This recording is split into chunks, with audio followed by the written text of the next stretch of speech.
Salut, je me présente. Je suis fait intrigant. Et aujourd'hui, je vais t'expliquer ce qui se trouve sous le parc du Yellowstone. Pour ma part, ça fait très longtemps que je me pose cette question. Sans plus attendre, c'est parti. Pour commencer, c'est quoi le parc du Yellowstone? Ce parc se trouve aux États-Unis, plus précisément dans l'état du Wyoming. Juste là. Il est visité par des millions de personnes chaque année. Ce parc est majestueux de par ses geysers et ses lacs d'eau turquoise. La température de ces lacs peut avoisiner les 70 degrés. Autant te dire, tu ne te baignes pas dedans. Mais vous allez comprendre pourquoi. Pour revenir à la vidéo, le parc Yellowstone renferme un grand secret. Derrière ces beaux geysers se cache un super volcan qui se classe parmi les plus grands volcans de la planète. C'est cela qui crée ces magnifiques geysers. Ce qui fait que ce volcan est parmi les plus grands volcans de la planète n'est pas réellement sa taille, mais le volume de sa chambre magmatique, qui mesure plus de 10 000 km3. A noter que les roches à demi fondues qu'il contiennent rempliraient plus de 11 fois le Grand Canyon du Colorado, ont calculé des vulcanologues.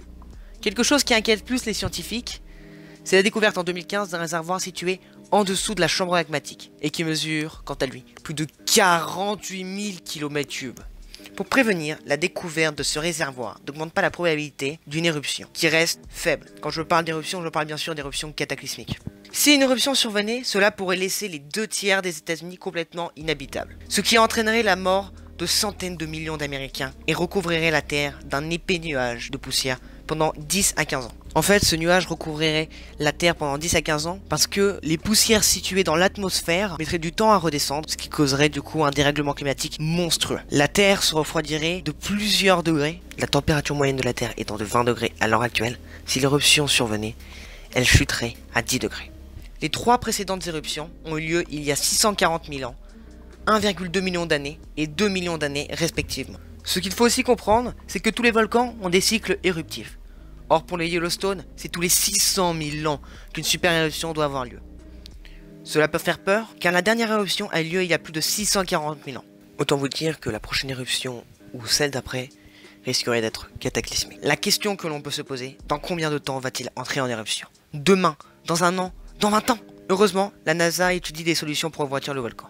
Par exemple, une des idées apportées par les ingénieurs de la NASA serait de creuser un puits de 10 km de profondeur, où de l'eau y serait envoyée sous haute pression, afin de refroidir le volcan. En remontant du trou, l'eau aurait une température de plus de 300 degrés. Cela permettrait de générer des bénéfices dus à la création d'électricité. Mais cette solution risquerait d'affaiblir les sols et de précipiter encore plus rapidement l'éruption. Ce qui semble être une solution à sens contraire. Et en tout cas, si t'es resté jusque là, merci d'avoir regardé la vidéo. N'hésite pas à t'abonner si tu veux toujours plus de contenu similaire.